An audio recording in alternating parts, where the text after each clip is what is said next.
Bismillahirrahmanirrahim. Assalamualaikum warahmatullahi wabarakatuh.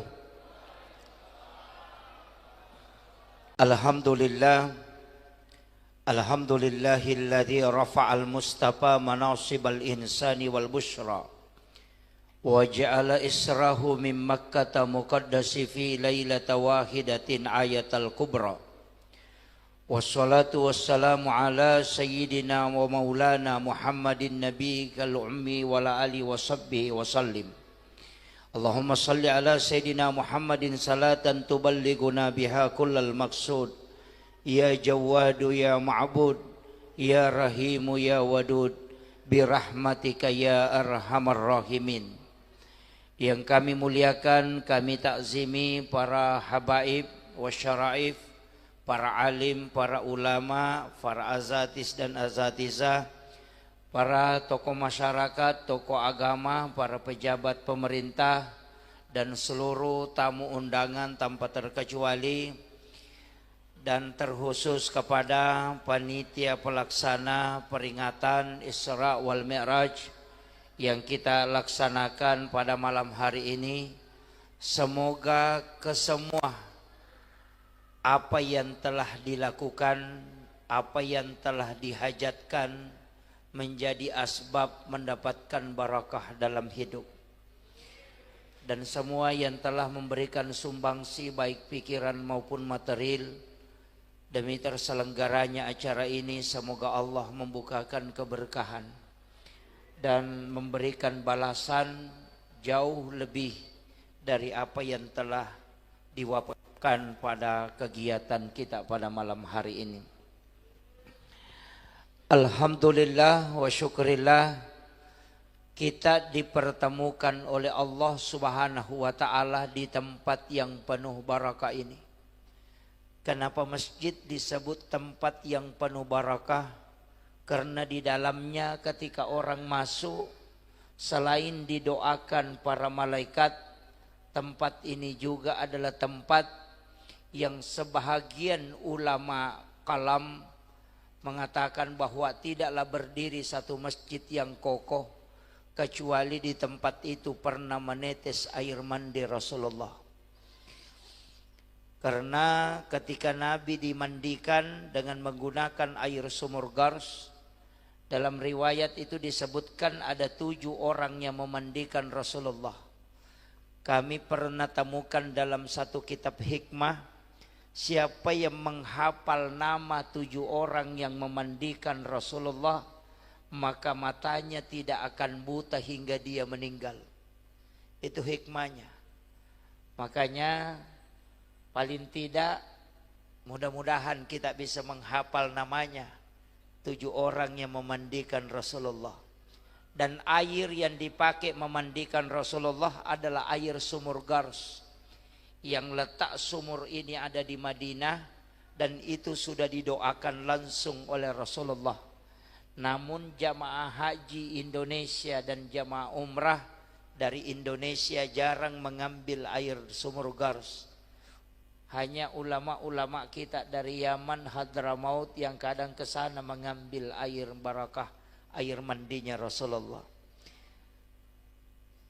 Itu sangat banyak fungsinya. Cuma ada ulama kita mengkhususkan air mandi itu bisa dicampur ketika ada saudara atau keluarga kita yang meninggal, campur dengan air mandi itu untuk mengambil barakah air mandi Rasulullah. Kalau ada anak-anak kita gangguan jin, sudah diru'yah berulang kali tidak berhenti, maka suruh minum air sumur Gars. Karena jin yang ada di dalam tubuhnya itu akan terbakar ketika kita tidak keluar. Itu salah satu dari sekian banyak barakah air sumur Gars itu. Ketika Nabi dimandikan, itu airnya justru menguap ke langit. Dan nanti hujan pertama setelah Rasulullah wafat, maka di seluruh dunia ini turun air hujan. Dan setiap tetesan air mandi Rasulullah jatuh ke bumi, di situ akan dibangun masjid dan musallah ataupun langgar. Dan tidak akan terjadi kiamat kecuali semua tempat tetesan air mandi Rasulullah itu terbangun masjid. Itulah sehingga nanti di akhir zaman sungguh banyak masjid dan langgar, tapi isinya tidak banyak. Karena semakin banyaknya rumah ibadah dibangun, itu sebenarnya bukan menambah keimanan, tapi sebenarnya itu tanda lemahnya iman, kata ulama kami. Karena kenapa orang bangun masjid dekat? Karena dia tidak mampu jalan jauh untuk menunaikan sholat berjamaah. Jadi itu alasannya. Jadi padahal sebenarnya rumah yang paling baik kata Nabi adalah rumah yang jauh dari masjid dan dekat dari kuburan. Jadi kalau ada rumah dekat dari kuburan, pas di samping kuburan atau di depan kuburan, tapi jauh dari masjid, itulah rumah yang paling bagus kata Nabi. Jadi sebaliknya, kalau ada rumah dekat dari masjid, jauh dari kuburan, itu rumah jelek. Nah, itu kan. Kenapa? Nabi itu bicara hakikat. Rumah yang dekat dari masjid itu tidak banyak langkahnya dia gunakan sampai ke masjid. Padahal setiap langkah kaki itu menuju ke masjid untuk sholat, itu satu derajat diangkat, satu kebaikan ditambah, dan dosa dihapuskan. Makanya kalau hanya 10 langkah berarti 10 dosanya terhapus. Makanya bapak yang rumahnya dekat dari masjid mutar dulu di lapangan baru masuk ke masjid. Kalau mau banyak langkah. Ya. Kenapa rumah yang di dekat kuburan itu dianggap bagus? Karena kuburan itu akan selalu mengingatkan kita dengan kematian. Sehingga orang yang selalu mengingat mati, maka imannya akan terjaga. Itulah alasannya kenapa dianggap rumah yang jauh dari masjid itu, dekat dari kuburan adalah rumah yang bagus. Cuma kalau kita pasti tidak memilih itu. Karena khawatir. Itulah sebabnya dalam agama masing-masing ada hadiah. Ada sholat yang nanti larinya ke zikir. Makanya disebut aqimis sholata li zikir. Dirikan sholat untuk mengingat kepada Allah. Selain zikir ada namanya tafakkur. Ini yang lebih dalam. Kalau zikir itu adalah lafaz. Kalau tafakkur itu tidak ada lafaz, tapi perasaan yang dekat dengan Allah.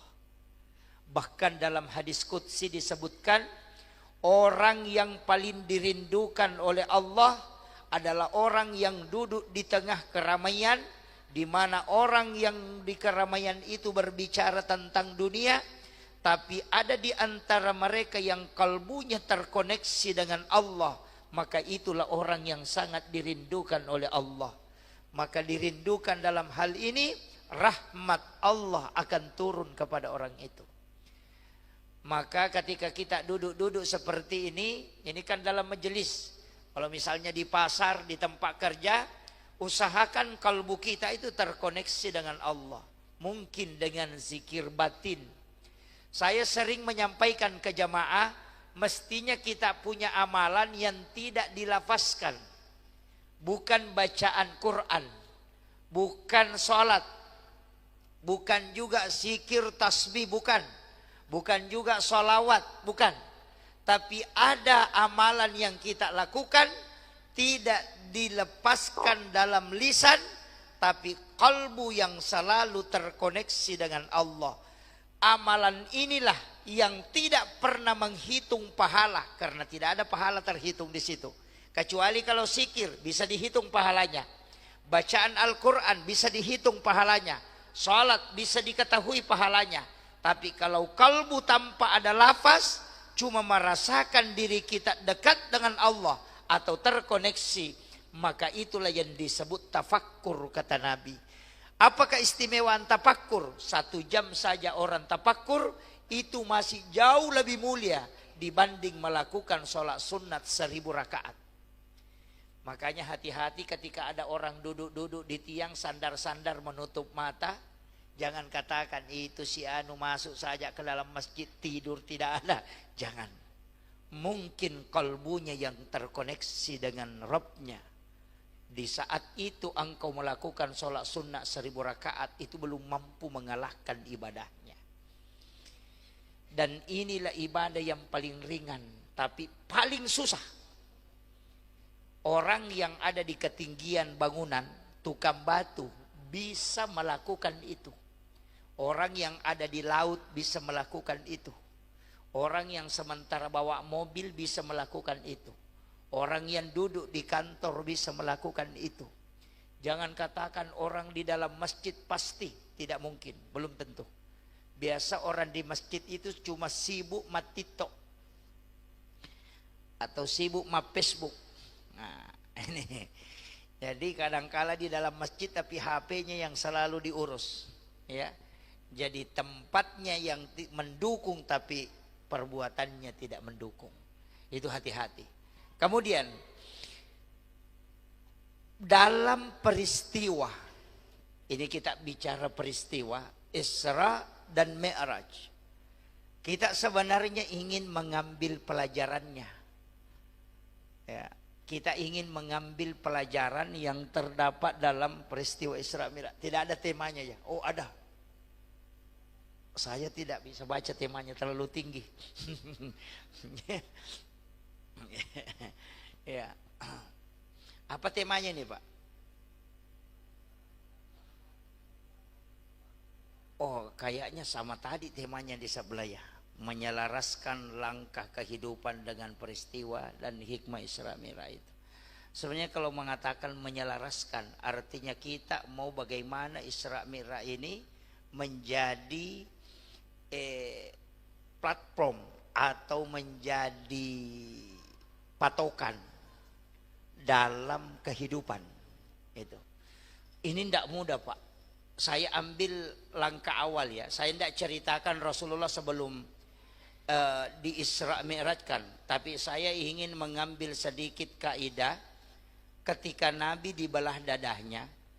Itu kan jelas dalam hadis yang sangat panjang yang menceritakan peristiwa Isra Mi'raj. Itu Nabi dibelah dadanya, kemudian diambil jantungnya, dimasukkan ke dalam satu wadah, yang dimana wadah itu lebih dulu diisi dengan air Zam-Zam.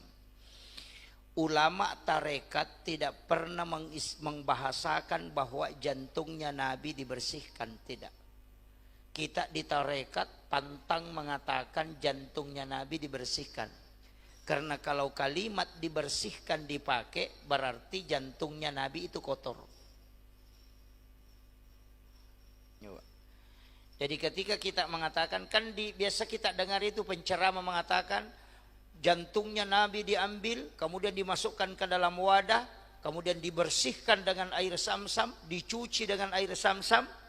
Ulama tarekat tidak pernah mengatakan dibersihkan dan dicuci. Karena Nabi hatinya sangat bersih. Dia dari nur Allah kemudian dihembuskan menjadi nurun Muhammad. Dan tidak mungkin itu kotor karena dia maksum.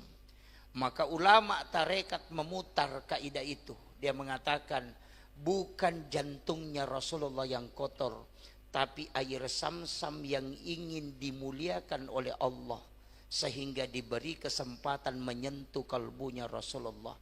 Dengan alasan itulah sehingga air Zam-Zam itu bisa menjadi obat dan bisa mengenyangkan bagi yang meminumnya, karena dia pernah menyentuh kalbunya Rasulullah.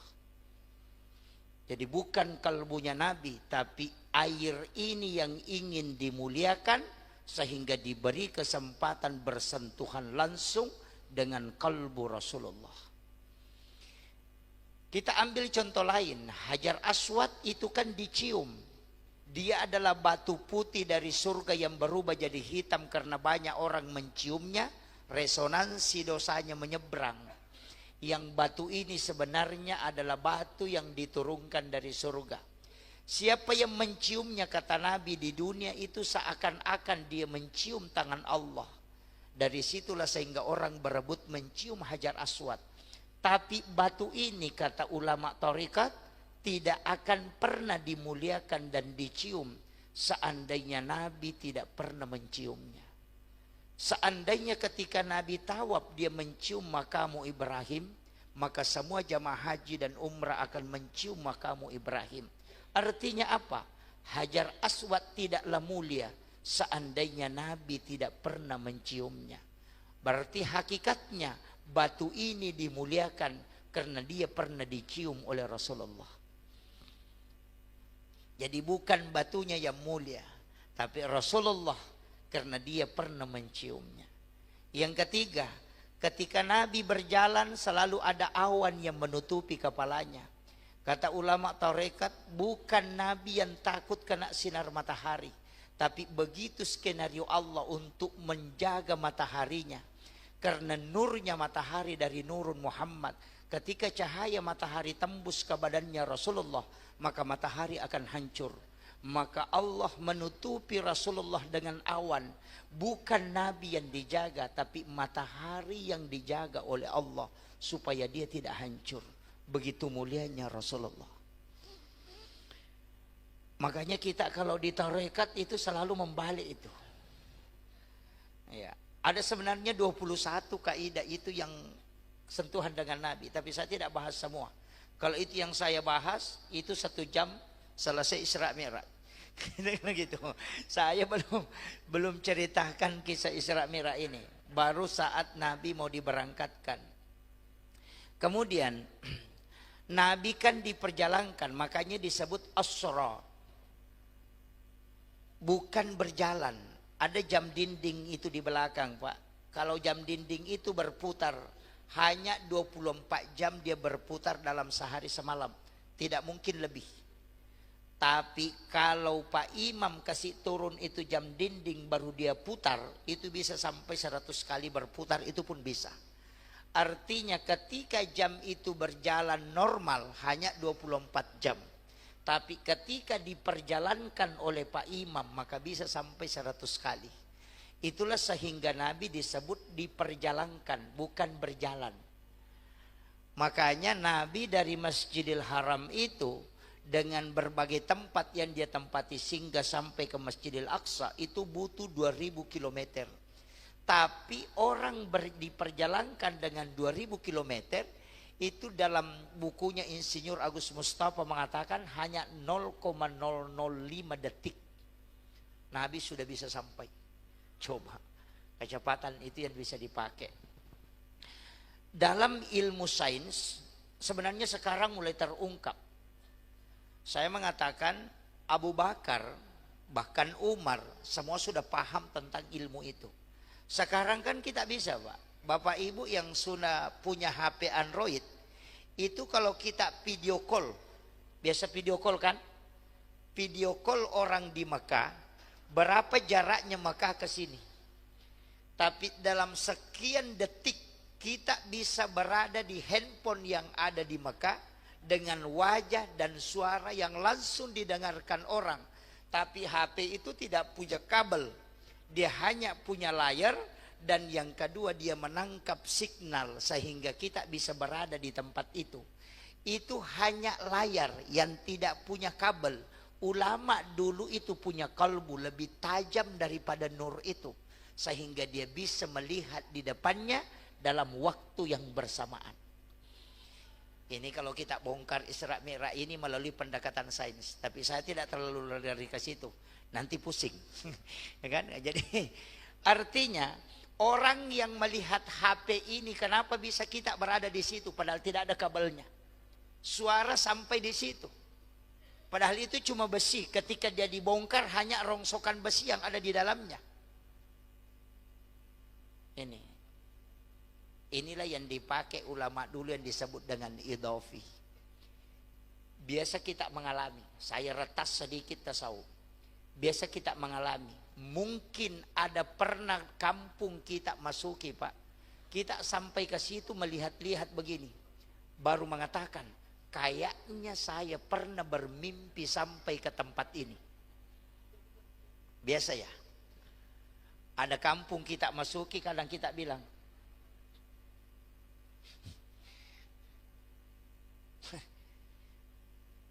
langsung ada minuman dari Isra Mi'raj ini. Di sini aja Pak. Ya. Udah. Jadi biasa itu ada kampung kita masuki atau ada yang kita kerjakan, bukanlah kampung. Ada yang kita kerjakan, kita bilang, kayaknya saya pernah bermimpi kerjakan ini. Seakan-akan hal ini pernah saya alami. Itu sebenarnya idhofi yang sudah tembus, cuma kita tidak mengolahnya. Nah, itu. Makanya cari itu. Sama orang bermimpi kan? Orang mimpi itu bisa melihat padahal matanya tertutup. Mata apa yang dipakai melihat orang yang bermimpi itu ketika dalam mimpinya? Matanya tertutup. Bahkan bisa dia ke Jakarta bolak-balik padahal dia hanya tidur 10 menit. Artinya ada alam yang bisa kau masuki dan bisa kau lihat, tapi dirimu tetap ada di suatu tempat. Kalau itu yang dibuka dalam alam hidup, oh, itulah yang disebut dengan dibukakan pintu sir oleh Allah Subhanahu wa taala. Cuma sampai di situ saya bahas, saya tidak tambah lagi. Kemudian itu urusannya para wali.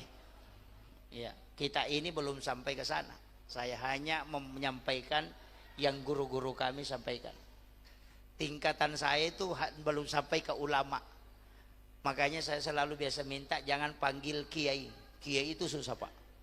Saya cukup panggil gurutta. Itu gelar orang Bugis. Karena saya orang Bugis, itu gurutta. Kalau kiai itu ditambah Andre Gurutta.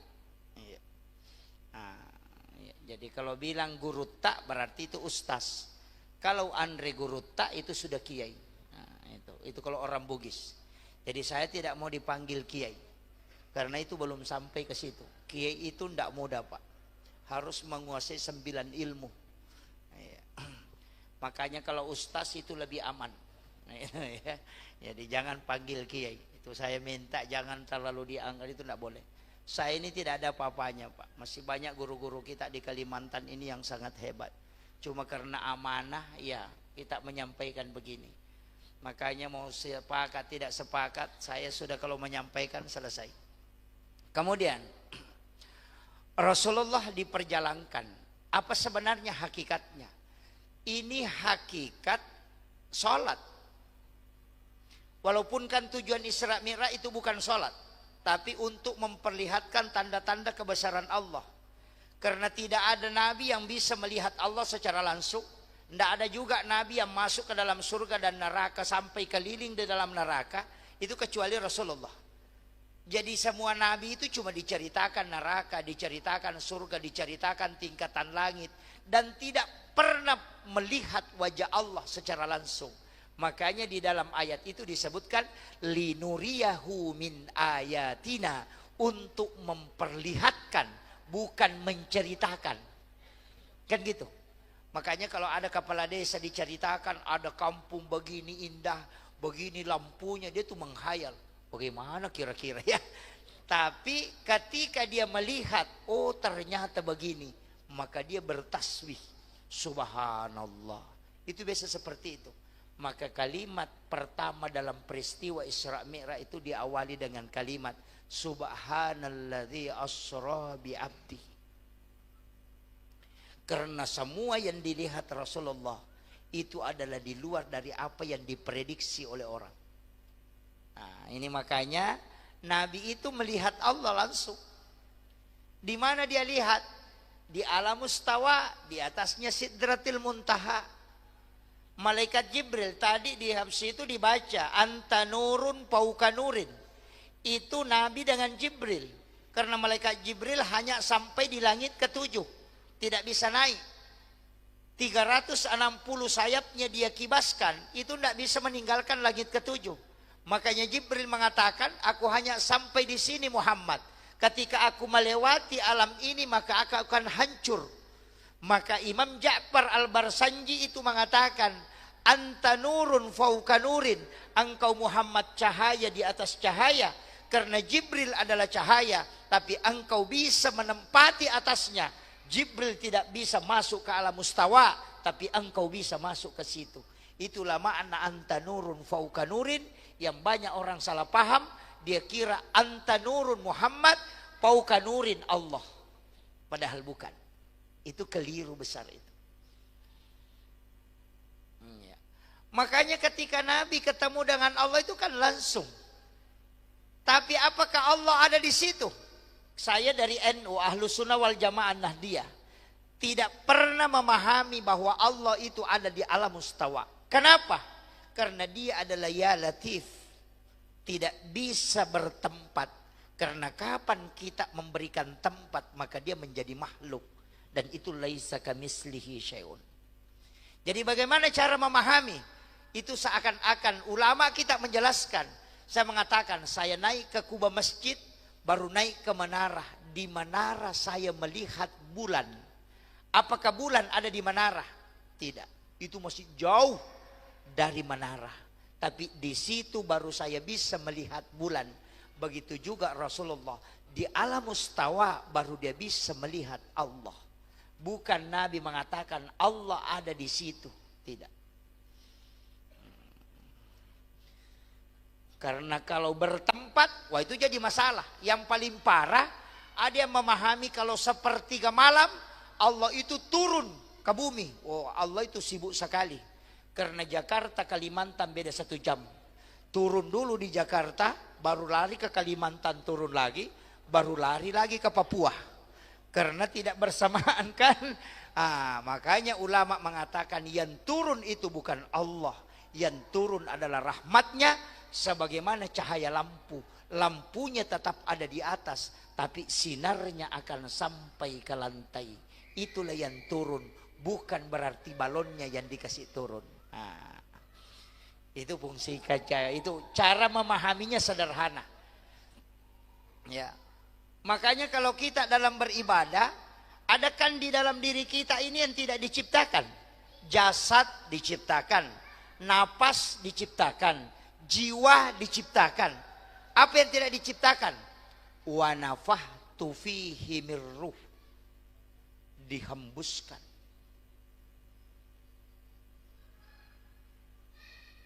Ini yang kalau orang kaji Pak, itu tidak dicipta. Tapi wa nafahtu. Sama kalau saya katakan, itu ada, tapi tiada. Hembusan itulah yang disebut dengan dari Allah. Dan itulah yang terkoneksi dengan nurnya. Maka ketika orang sholat, disitulah masuk. Dan disitulah pertemuan antara yang dihembuskan dan yang menghembuskan. Tapi jangan katakan berarti Allah itu banyak. Kalau masuk sini ada juga, di sini ada juga, di sini ada juga. Oh tidak. Sama kalau kita mengambil ember 10, isi air, bawa ke tengah lapangan. Di ember pertama dilihat di siang hari. Lihat airnya. Oh ternyata ada bayangan matahari di dalam ember pertama. Pindah ke ember kedua, masih ada bayangan matahari. Pindah lagi ke ember ketiga, kita juga menemukan bayangan matahari. 10 ember kita pasang juga 10 bayangan matahari. Apakah matahari itu 10? Tidak, dia tetap satu. Tapi kenapa ada bayangan di dalam ember? Karena ada cermin yang terpantul untuk menangkap nur itu. Yang terpantul itulah dengan disebut dengan rahasia nur yang disimpan oleh Allah dengan wa nafahtu fihi mir ruh. Itulah yang dipakai mengingat.